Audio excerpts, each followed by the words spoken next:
And that's when we're going to bring in, this is nothing related to Thank you for sitting tight, Dr. Hempstead. Yes, but Dr. Hempstead, you're here to talk about flu shot season and the fact that we are in the thick of it. How has the outpouring of people been so far this year? Yeah, so thanks for having me again. And so far so good. It's still pretty early. Okay. Lots and lots of time for people to get their flu vaccinations. Okay. We never know from year to year exactly when actual flu season will hit, although it's important that that's kind of more a definition that's reached when a certain threshold of more like epidemiologic outbreaks happen. So when you're seeing more patients, you know it's hit. Yeah, but the point is, they may not declare flu season for a while, but flu actually kind of trickles in slowly and can even happen now. Right. Especially when you consider people traveling from other areas and from the southern hemisphere. You can actually have flu any time of year, but it certainly will hit its peak this winter. Okay. So we always have the question from our viewers, you know, can the flu shot get me sick? And I know this is a question you like answering, so help us answer that one. Absolutely, absolutely. So there's a few really key messages there. Number one is, you know, we talked about fires a moment ago. I mean, fires is a very visual, very vivid, visceral thing that we are afraid of, and for good reason. And I think sometimes we forget the importance of influenza and flu and what happens every winter to folks. So, you know, absolutely this is incredibly important.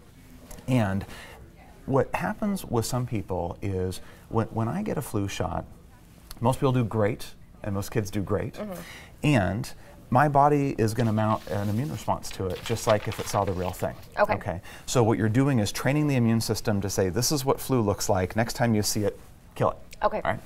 And so, admittedly, some people will just get a little bit of that kind of fluish feeling for a day or two afterwards because their body is mounting that same response. Okay. So it's not that it's pure coincidence that they may feel a little bit of that, but most of it's very, very mild. Okay. You're putting the flu basically in your body in order for your body to grow that defense mechanism to block it next time? You're putting little pieces of protein that look like flu. So it's important distinction actually that it's not the virus itself or certainly a live form of the virus or something that can actually make you sick.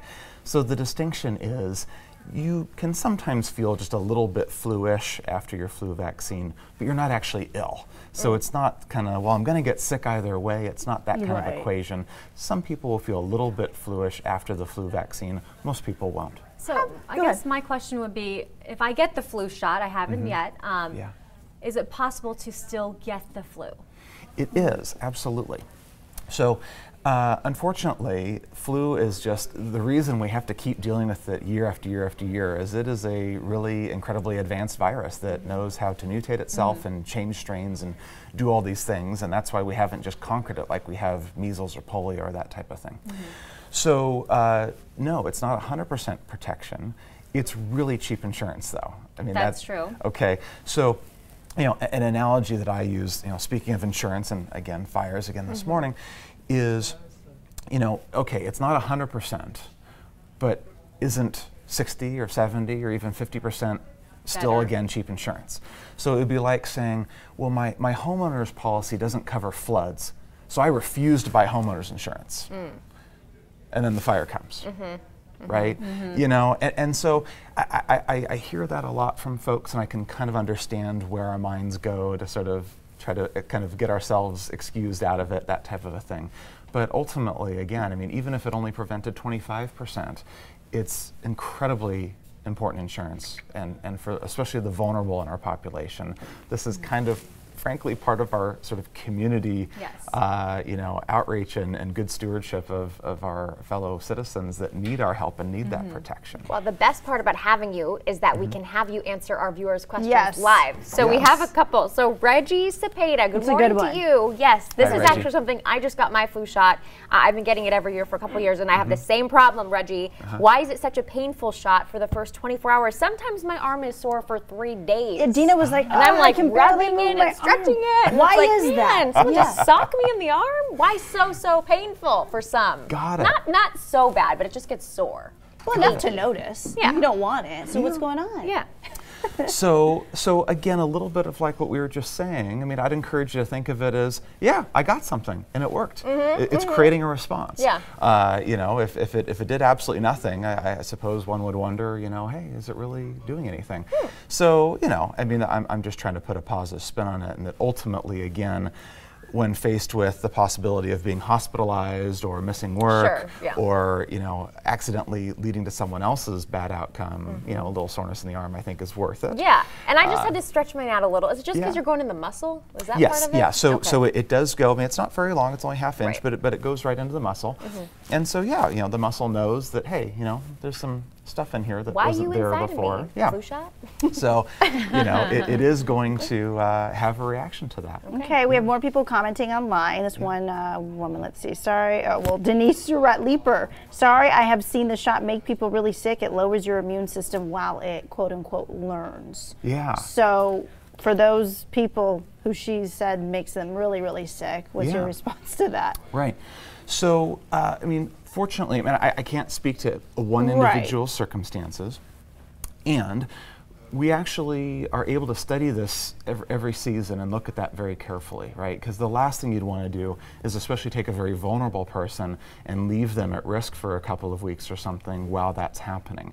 And we simply don't see that. So we track that very closely to make sure that there's no change in their outcomes with any other disease-related things or illness-related things while their immune system is taking care of building the memory to this particular flu strain. So our immune system is a terrific multitasker.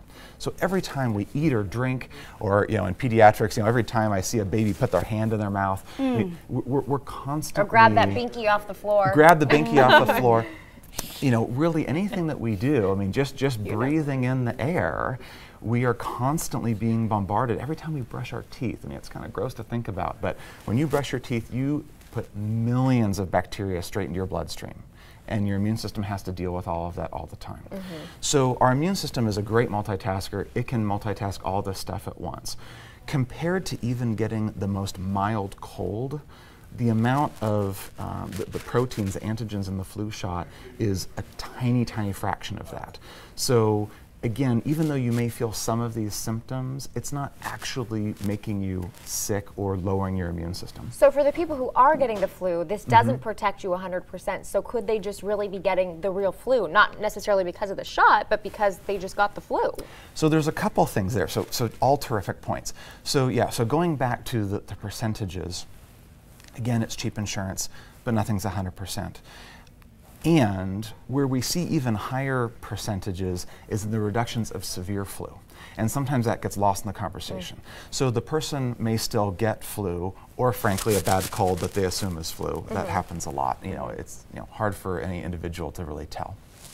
But what we can look at across populations is things like, again, death rates, hospitalizations, and not just hospitalizations directly from flu. You can look at things, stroke, heart attacks, things that would seemingly, you wouldn't necessarily automatically think of as directly related to flu, but having influenza puts you into higher risk of all of those things.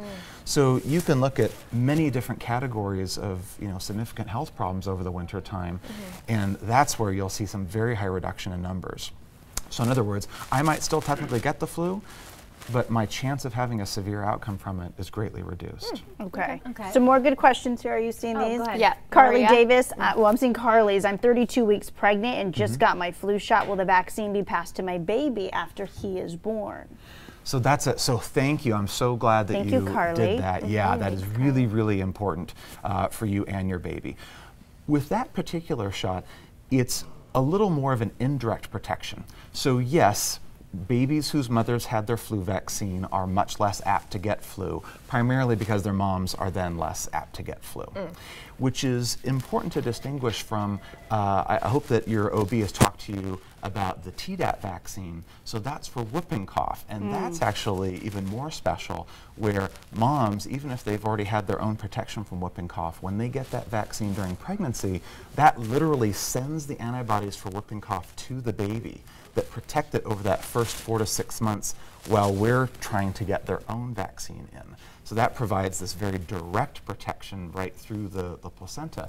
And with flu, though, it's more of an indirect protection, but it absolutely has been shown to reduce babies' incidence of flu over that first 6 months, because the flu shot isn't available to them until 6 months. It doesn't work very well that early. So this gets to them indirectly, I see. Exactly. Okay. So you're providing that extra window of protection. Yeah. So for, say, for women who are in their first trimester or women who are trying to get pregnant, is a flu vaccination still a good thing to have?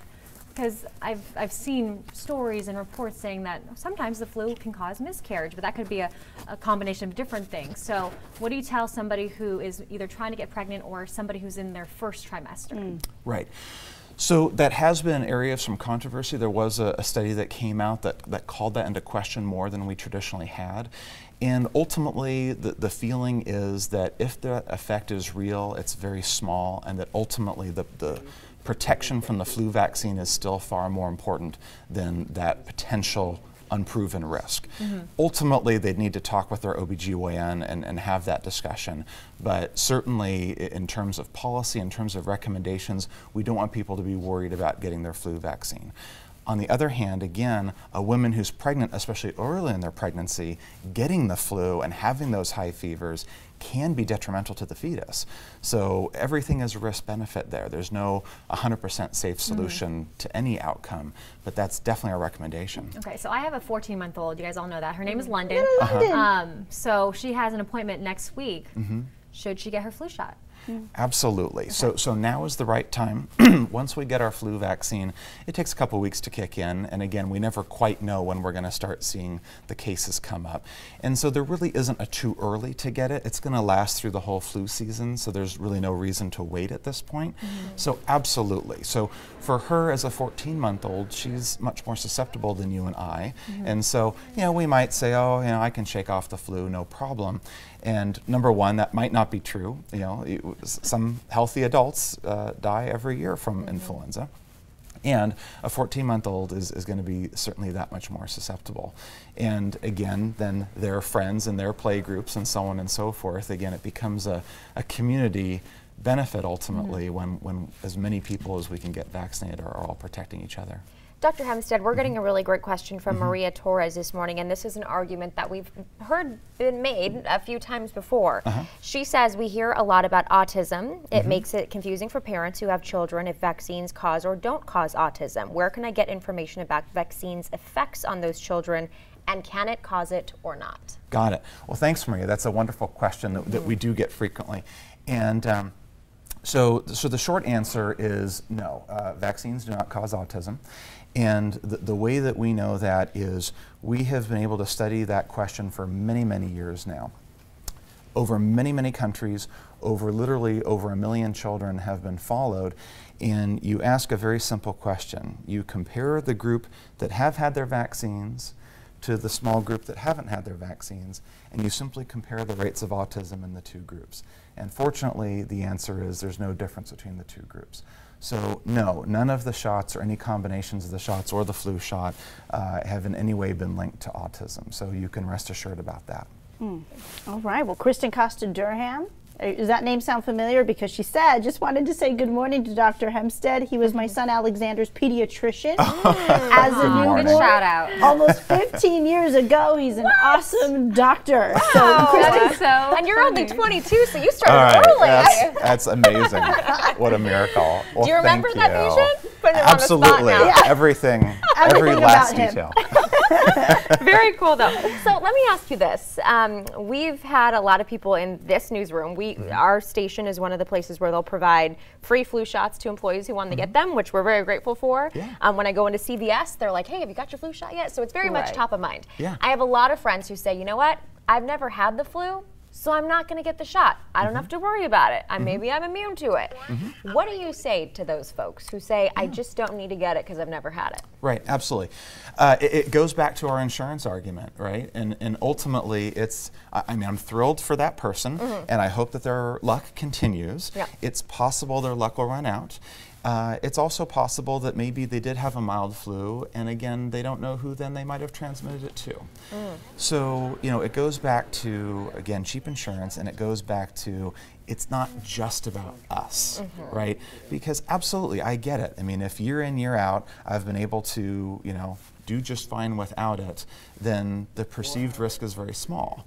So I just keep coming back to this idea of, but there are vulnerable people out there, and you just never know who you're ultimately impacting by going to work sick or going to school sick or any of those things. So when we look at the big picture, we lose thousands and thousands of people every year to the flu, okay? Particularly when the numbers can be confusing, and so when people are looking at numbers, you'll see numbers as low as 1,000 deaths per year in this country to 30,000 deaths a year in this country, okay? Big difference. And there's a huge difference there, and there is actually a fairly simple explanation for where you'll see the difference in those numbers.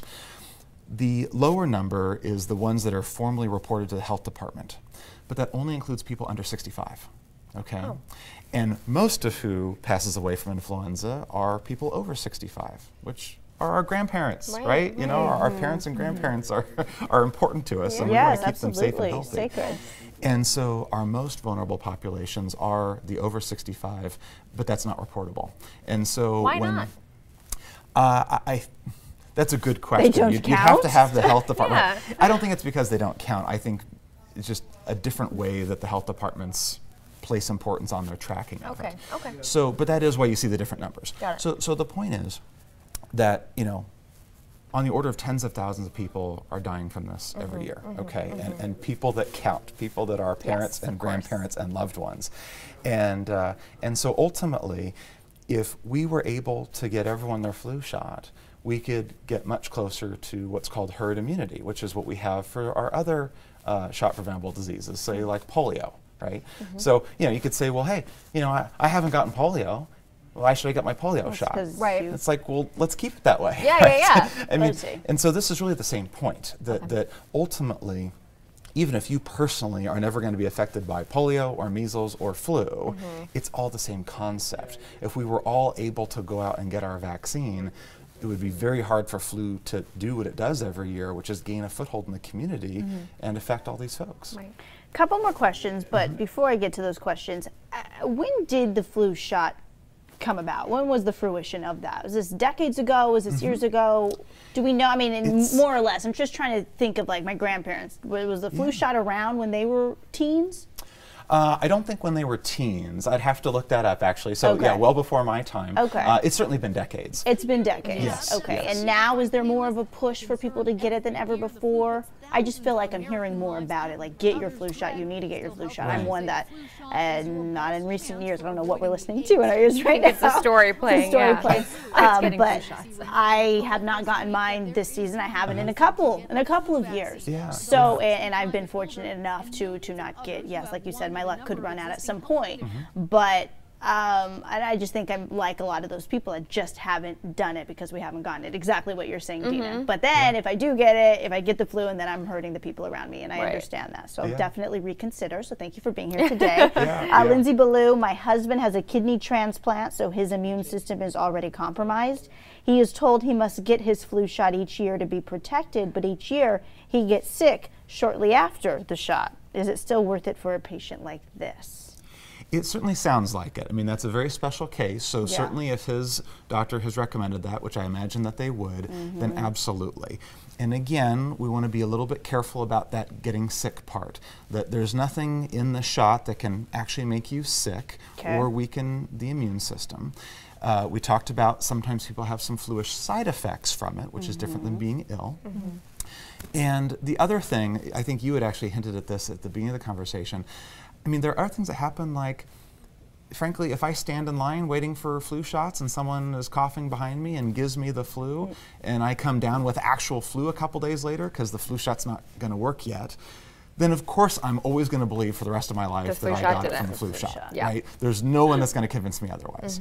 And, you know, I mean, not to discourage people, but, you know, that can happen anytime we group together or when you come into a clinic. Or probably even more reasonably, they might just get a cold or something like that. and then just say, oh yeah, see, I came into the clinic and I got a cold and that must be the flu shot, so forget it, I don't want to do this anymore. Right. And ultimately, what we kind of say, going back to your point about, should I get it and is it worth it? When you see people with actual flu, you don't want it. You don't want it. Doesn't look pretty. Like, sort of the joke is those are the first people in line that following season to get their flu shot. Right. So a lot of where I think people very understandably kind of minimize its importance is they just think of it as a bad cold. And that's really not the case. It is more than just a bad cold. It is the 5 days of very high fever, definitely out of school and work. I mean, as sick as that person has probably been in many years, right. if not their lifetime. I mean, it hits you hard. Yeah. And when we see folks day in, day out, all winter long, and you just feel, you feel like horrible for them. There's a way to prevent this or slow it down at Absolutely, least. Right. That this could have been minimized or even altogether avoided. And usually those folks are pretty anxious to get that shot the next year. Have you guys seen Cassie Shornick's post about the mercury? Well, let's get to this question really quick. Okay. Yeah, this is from Tammy Garrison. She wants to know, she has COVID. Can she still get a flu shot? Boy, I'd hate to try to give specific medical advice on one particular patient and their, particular situation. So it is extremely unusual to not be able to get a flu shot. So I'd be very surprised if that person couldn't get a flu shot, but ultimately, in a special circumstance, you should check with their doctor. Okay. Cassie Shornick says, please address the flu vaccine contains mercury, a heavy metal known to cause memory loss, respiratory problems, and the list goes on. What do you have to say about that? There are a couple people asking about that. Oh, good. So that's another great question and some common misconceptions around that. So let's definitely clear that up. So first of all, not all of the flu shots, in fact, most of them don't have the mercury preservative called thimerosal. Okay, so that's what we're talking about. So first of all, most of the flu shots don't, and if you're truly uncomfortable with it after I've given this explanation, then just ask for one that doesn't. So there's plenty of preservative-free flu shots out there. And in California, if you are pregnant or if you are a child under the age of 3, then by law you must be given a preservative-free vaccine. Ironically, and so that's great, although ironically, it actually sends the wrong message. So thimerosal as a preservative is a totally safe, fine ingredient to have in vaccines. Okay. Through mostly, frankly, public pressure and public sort of unease, we have taken thimerosal out of most vaccines about 15 years ago, okay? But that's where some of that conversation came from. So, without getting too far into the weeds with the details, the form of mercury that is in this preservative, first of all, is in very tiny amounts. And that's so important because people just hear something like mercury and they go, okay, injecting me forget with, it, right? And we have to quickly remember that everything we eat and drink has mercury in it. It's just a matter of how much, okay? So ultimately, mercury is in things we're getting exposed to every day. And the form of mercury that we become more concerned about its toxicity is a different form that is in this preservative. So the form that, say, accumulates in fish, for example, is a different form. So the form that's in the shot is not only in small enough quantities to not be a problem, it's also much more easily flushed from your system that's a problem. So one way to think of it is, if you're not worried about eating a tuna fish sandwich, then we probably shouldn't be worried too much about the flu vaccine. Okay. We'll end it on that note. I know it seems abrupt and there are 10 more questions and a lot of you have them. We'll try to stick around with Dr. Hempstead after this and answer some of those questions. Thank you all for chiming in. Again, thank you for coming. Yes, and thank you, Dr. Hempstead, for coming. There are more people who are saying, oh, I know him. Oh, my kids have him as a doctor. So good morning. A lot of love for the doctor. You're saying you're good with kids, which is a good thing. Yes, pediatrician. Hopefully he is. All right, everyone, let's get a time check here. 8:45. Dina's coming up with all the latest, the very latest in these fires that are ravaging Northern California. So stick with us. Also, Michelle Apon, you're going to have the very latest as well, weather-wise, and how the winds are affecting, again, the NorCal fires this morning. We'll see you on ABC 10 on your TV screen. Thank you for joining us here on Facebook Live. We're back tomorrow, 8:15. Have a good Monday. Bye.